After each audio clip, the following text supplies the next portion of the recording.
በዛሬው የጤናዊት ፕሮግራም ወደ እናንተ የማቀርብላችሁ ለስንፈተ ወሲብ ዘላቂ መፍትሄውና ሕክምናው ምን ይመስላል የሚለውን ግልጽ በሆነ መልኩ ወደ እናንተ አደርሳለሁ። ታዲያ ለቻናሉ አዲስ ከሆናችሁ ሰብስክራይብ ማድረግ እንዳትረሱ፣ እንዲሁም ደግሞ ለሌሎች ተደራሽነት እንዲኖረው ላይክ፣ ሼር በማድረግ ቻናሉን እንድታበረታቱ እያልኩ ቀጥታ ወደ ፕሮግራሙ ሄዳለሁ። እስከ መጨረሻው ተከታተሉን። ወደ ፕሮግራሙ የስንፈተ ወሲብ ሕክምናውን ለመስጠትና መድኃኒቱን ለመውሰድ መጀመሪያ መንስኤውን ማወቅ ግድ ነው። እንዳጠቃላይ ለሁሉም አንድ አይነት መድኃኒት መሰጠት የለበትም። ምክንያቱም ለአንዱ ስንፈተ ወሲብ የሚሰጠው መድኃኒት ለሌላ ተጨማሪ ስንፈተ ወሲብ ሊያመጣ ስለሚችል እያንዳንዱ ሰው የኔ ምክንያት ምንድነው ብሎ መለየት ይኖርበታል፣ ወይንም ምክንያቱ መታወቅ ይኖርበታል ማለት ነው። ምክንያቱም ይህ የስንፈተ ወሲብ በዋናነት ምልክት ነው። የተለያዩ በሽታዎች ወይም የሳይኮሎጂካልም ሊሆን ይችላል፣ የተለያዩ ሱሶች ውጤት ሆኖ የሚገኝ ምልክት ነው አብዛኛው። ስለዚህ በዋናነት ምልክቱን ሳይሆን ማከብ ያለብን ዋና መንስኤው ምንድነው የሚለውን ነው። ለምሳሌ አንድ ሰው በወባ ቢታመም ከወባ ህመሙ ጋር ተያይዞ ለምሳሌ ራስ ምታት ሊኖረው ይችላል። ስለዚህ ዋና መፍትሄ መሆን ያለበት ለራስ ምታቱ ሁልጊዜ ራስ ምታት መድኃኒት መስጠት ሳይሆን መጀመሪያ ራስ ምታቱን ያመጣውን ወባውን ወይም የወባ ሕክምና በመውሰድ ወባውን ነው መታከም ያለበት ማለት ነው።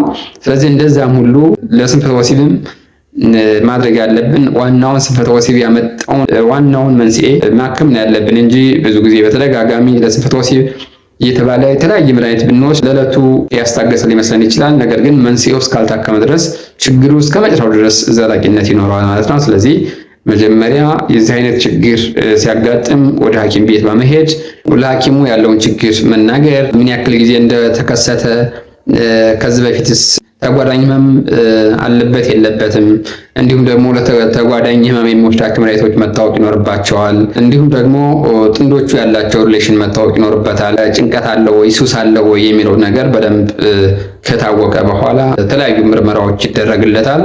እዚህም የስኳር በሽታ ምርመራ ይደረግለታል፣ የልብ ምርመራ ይደረግለታል።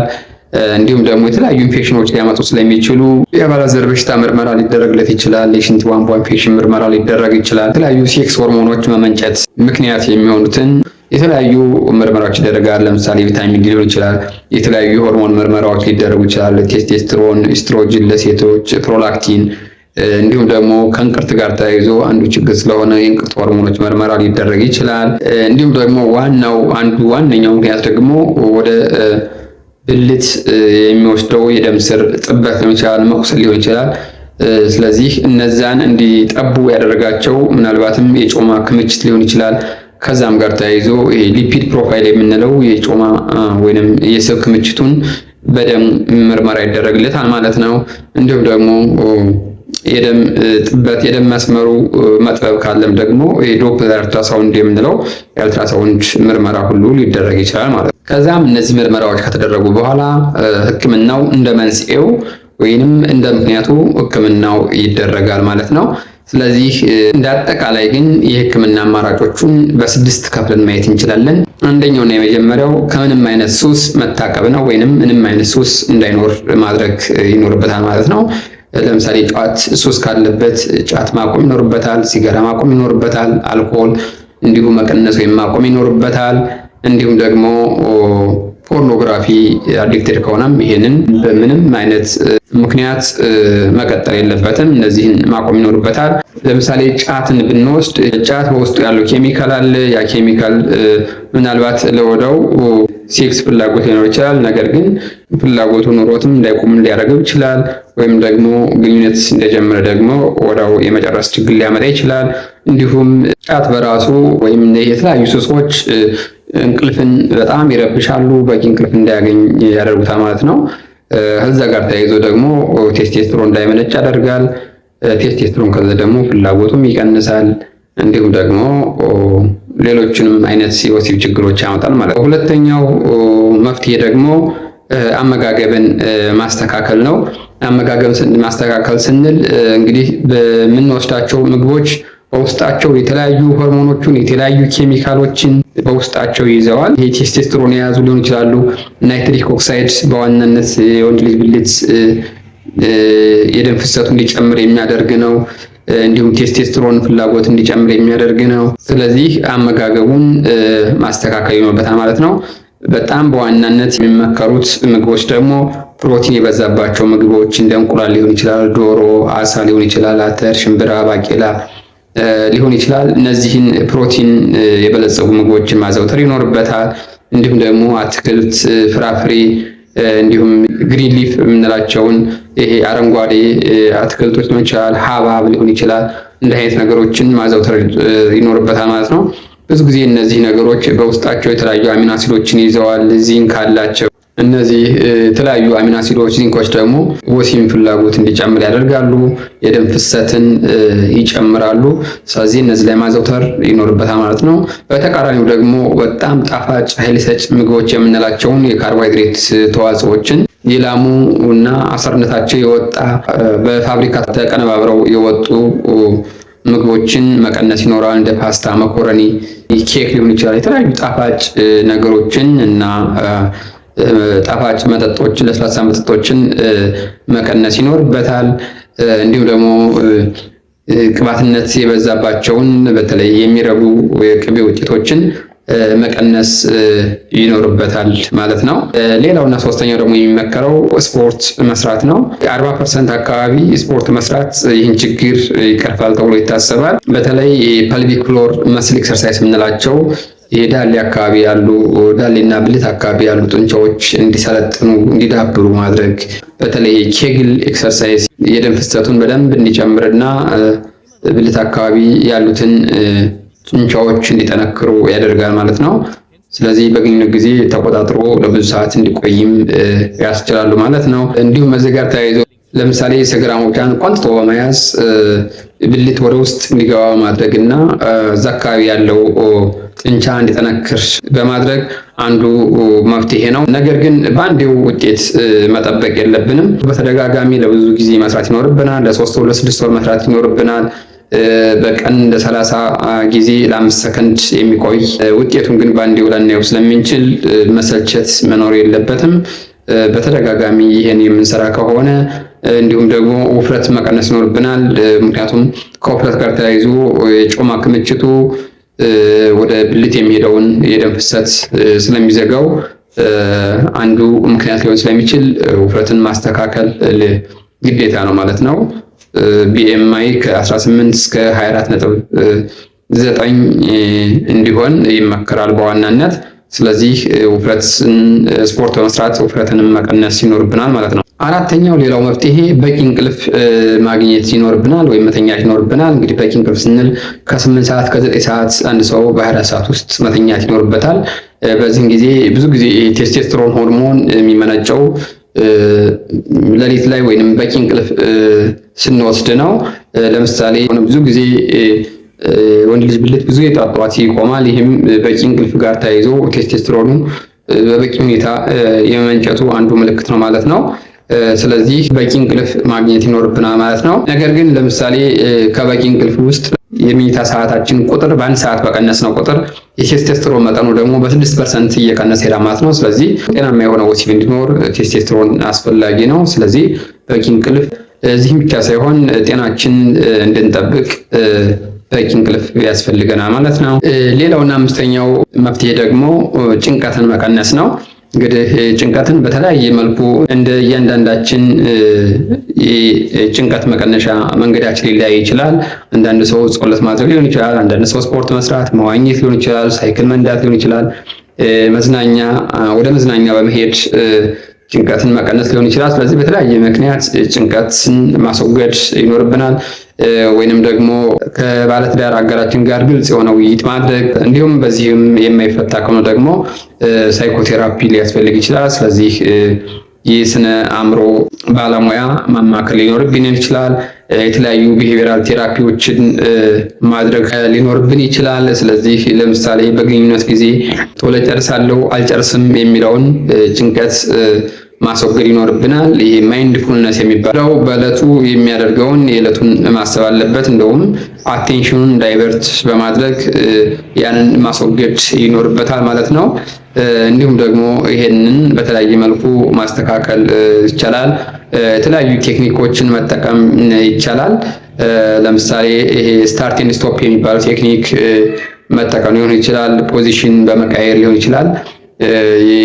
መጨረስ ስሜት ሊሰማው ሲል በማሳረፍ ፖዚሽን በመቀየር ሊሆን ይችላል።